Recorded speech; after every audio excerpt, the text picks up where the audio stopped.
அல்லாஹ்வுடைய தூதர் நபிகள் நாயகம் ஸல்லல்லாஹு அலைஹி வஸல்லம் அவர்கள் சொன்னார்கள், அல்லாஹ் பல்வேறு கட்டளைகளை இந்த மனித சமூகத்திற்கு மாணவர்களின் மூலமாக அல்லாஹ் இடுவானாம். அதை சைத்தான்கள் எல்லாம் அந்த வானலோகத்தில் இருந்து ஒட்டு கேட்குமாம். ஒரு சில நேரங்களில் அதை எறிவதற்குத்தான் அல்லாஹ் இந்த வானலோகத்தில் அல்லாஹ் நட்சத்திரங்களை ஏற்படுத்தி வைத்திருக்கிறான். ரசூல் ஸல்லல்லாஹு அலைஹி வஸல்லம் அவர்கள் சொன்னார்கள், வானத்தில் இருக்கிற நட்சத்திரத்தை அல்லாஹ் 3 காரியத்திற்காக வேண்டி நிறுவி வைத்திருக்கிறானாம். ஒன்று, வானத்தை அலங்கரிப்பதற்காக. 2, நீண்ட நெடிய பயணங்கள் மேற்கொள்கிற மக்களுக்கு நாள்காட்டியாக. 3வது, சைத்தான்கள் அல்லாஹ் இடுகிற கட்டளைகளை ஒட்டு கேட்கும் பொழுது அதை கொண்டு அல்லாஹ் எரிந்து தூரமாக்குவதற்காக.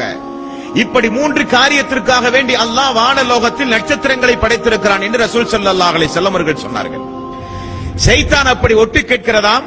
ஒட்டு கேட்கிற செய்தியை நேரடியாக இந்த பூமியில் யாரிடத்தில் வந்து சொல்லுகிறது என்றால், இந்த பூமியில் எங்கெல்லாம் மனிதர்கள் ஜோசியம் பார்க்கிற மனிதர்கள் இருக்கிறார்களோ, குறி சொல்லுகிற மனிதர்கள் இருக்கிறார்களோ, கைரேகை பார்க்கிற மனிதர்கள் இருக்கிறார்களோ, ஜாதகம் பார்க்கிற மனிதர்கள் இருக்கிறார்களோ, பூசாரிகளாக